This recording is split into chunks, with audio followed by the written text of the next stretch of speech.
Asam adalah senyawa yang bersifat masam dengan nilai pH di bawah 7 dan bersifat korosif. Asam sendiri terbagi menjadi dua, yaitu asam kuat dan asam lemah. Asam kuat lebih mudah terionisasi sehingga menghasilkan ion H positif lebih banyak dibandingkan asam lemah. Asam menurut teori Arrhenius adalah asam ketika dilarutkan dalam air akan menghasilkan ion H positif. Asam menurut teori Bronsted-Lowry, asam berperan sebagai proton pendonor kepada spesies lain. Asam menurut teori Lewis, asam berperan sebagai akseptor pasangan elektron. Lalu contoh-contoh asam kuat adalah HCl, HBr, HI, HNO3, H2SO4, dan HClO4. Yang kedua adalah basa. Basa adalah suatu senyawa yang memiliki rasa pahit dengan nilai pH di atas 7 dan mudah terbakar. Basa sendiri memiliki dua jenis, yaitu basa kuat dan basa lemah. Basa kuat lebih mudah terionisasi sehingga menghasilkan ion OH negatif lebih banyak dibandingkan basa lemah. Menurut teori Arrhenius, basa ketika dicampurkan pada air akan menghasilkan ion OH negatif.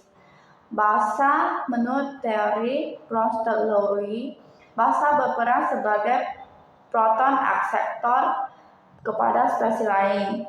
Basa menurut teori Lewis, basa berperan sebagai donor pasangan elektron.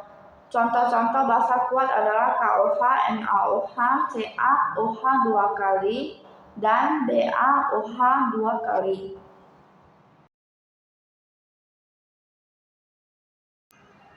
Pada aplikasi yang digunakan, kita bisa melihat bahwa air memiliki partikel yang sedikit.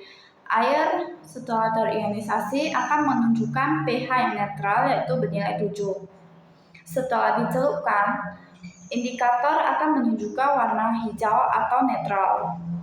Setelah dicelupkan batang logam atau elektroda, maka lampu tidak akan menyala karena air tidak mengandung ion. Yang kedua adalah asam kuat. Asam kuat memiliki partikel yang banyak, yaitu ion H positif dan ion negatif. Asam kuat memiliki pH yang rendah, yaitu bernilai 2. Asam kuat ketika dicelupkan, maka indikator akan menunjukkan warna orange atau jingga. Ketika dicelupkan batang elektroda, batang logam, maka lampu akan menyala terang karena asam kuat mengandung ion H positif. Yang ketiga adalah asam lemah. Asam lemah memiliki partikel yang banyak, yaitu ion H positif, ion negatif, dan sisa asam. Sisa asam berarti asam lemah tidak terionisasi sempurna. Asam lemah sendiri memiliki pH 4,5. Ketika dicelupkan, indikator akan menunjukkan warna kuning. Ketika dicelupkan batang logam atau elektroda, maka lampu akan menyala redup karena asam lemah mengandung sisa asam dan ion H positif yang sedikit. Yang keempat adalah basa kuat. Basa kuat memiliki partikel yang banyak, yaitu ion OH negatif dan ion positif. Basa kuat sendiri memiliki pH yang tinggi, yaitu bernilai 12. Ketika dicelupkan, maka indikator akan menunjukkan warna biru tua. Ketika dicelupkan batang logam atau elektroda, maka lampu akan menyala terang karena mengandung ion OH negatif yang banyak. Yang kelima adalah basa lemah. Basa lemah memiliki partikel yang banyak, yaitu ion OH negatif, ion positif, dan sisa basa. Sisa basa berarti basa lemah tersebut tidak terionisasi sempurna. Ketika dicelupkan, maka indikator akan menunjukkan warna hijau tua. Ketika dicelupkan batang elektroda, batang logam, maka lampu akan menyala redup karena mengandung ion OH negatif yang lebih sedikit dan sisa basa.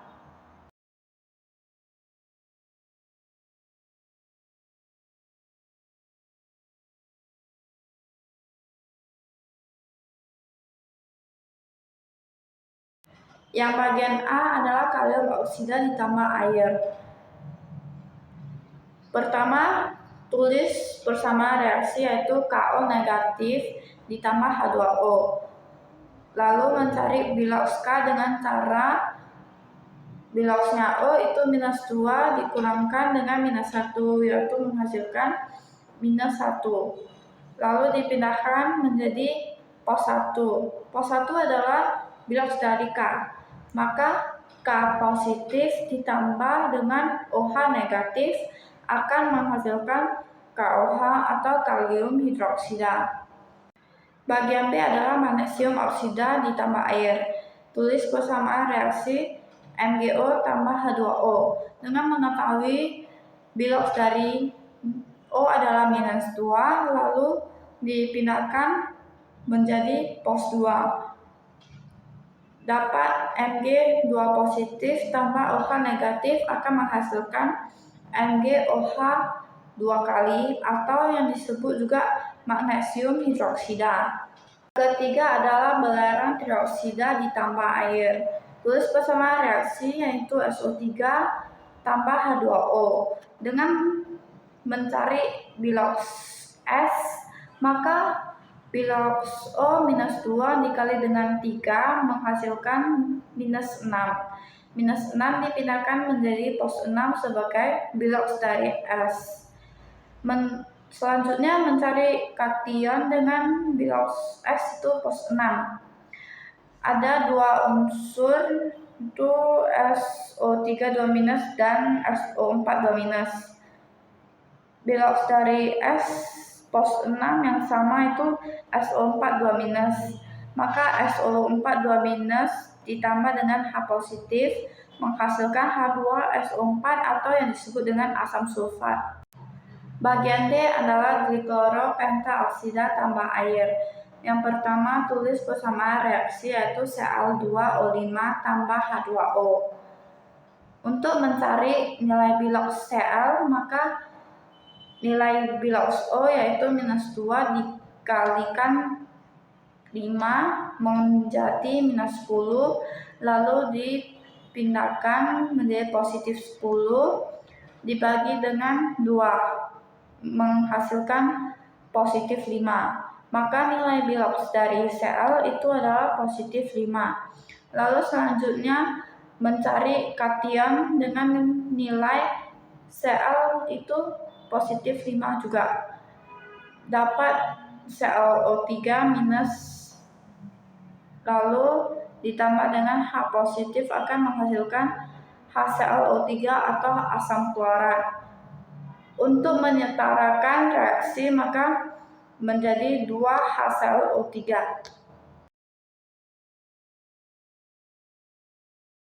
Pada bagian A terdapat HCO3- akos ditambah dengan NH3 akos bolak-balik CO3 2- akos tambah NH4 positif akos.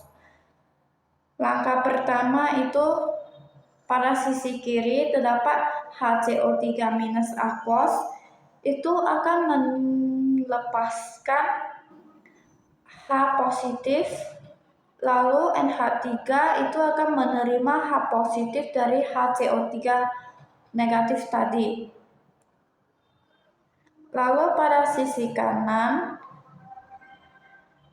CO3 2- itu akan menerima H positif, sedangkan NH4 positif itu akan melepaskan H positif.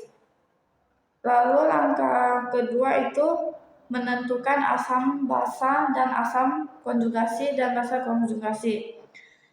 HCO3- pada sisi kiri itu disebut sebagai asam karena melepaskan H positif. Sedangkan NH3 itu disebut sebagai basa karena menerima H positif. Pada sisi kanan, CO3 2- itu disebut sebagai basa konjugasi. Dan NH4 positif itu disebut sebagai asam konjugasi karena melepaskan H positif. Langkah terakhir itu menentukan PABK atau pasangan asam basa konjugasi. HCO3- sebagai asam akan dipasangkan bersama CO3 2- sebagai basa konjugasi.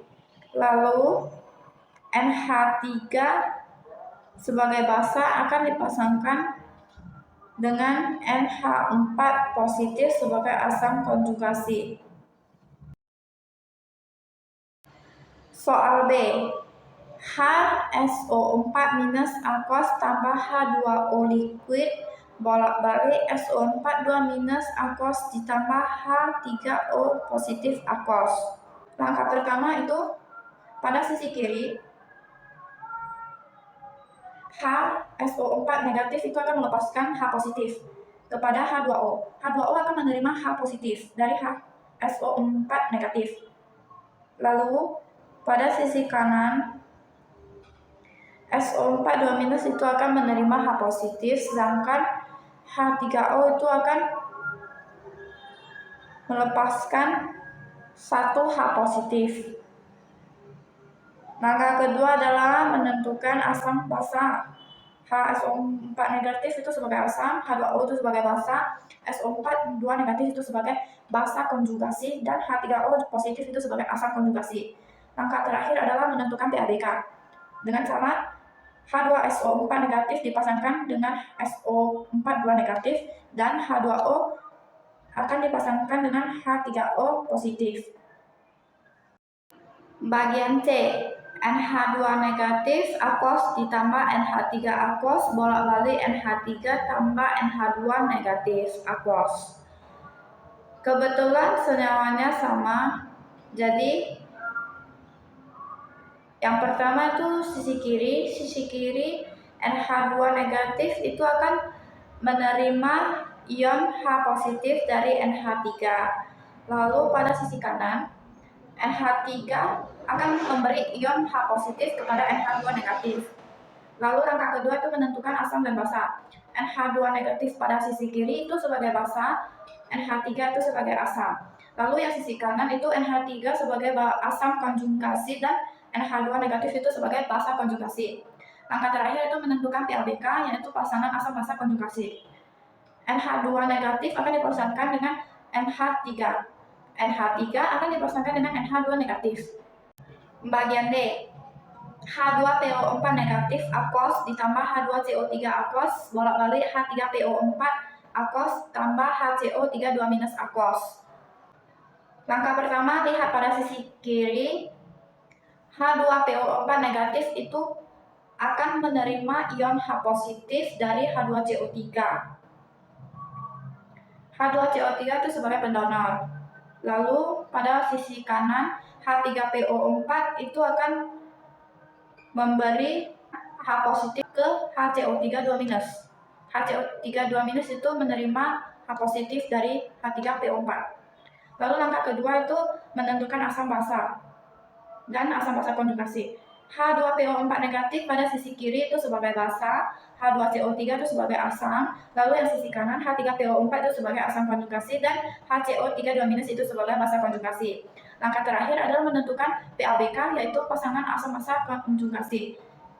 H2PO4 negatif akan dipasangkan dengan H3PO4, lalu H2CO3 itu akan dipasangkan dengan HCO3 2-.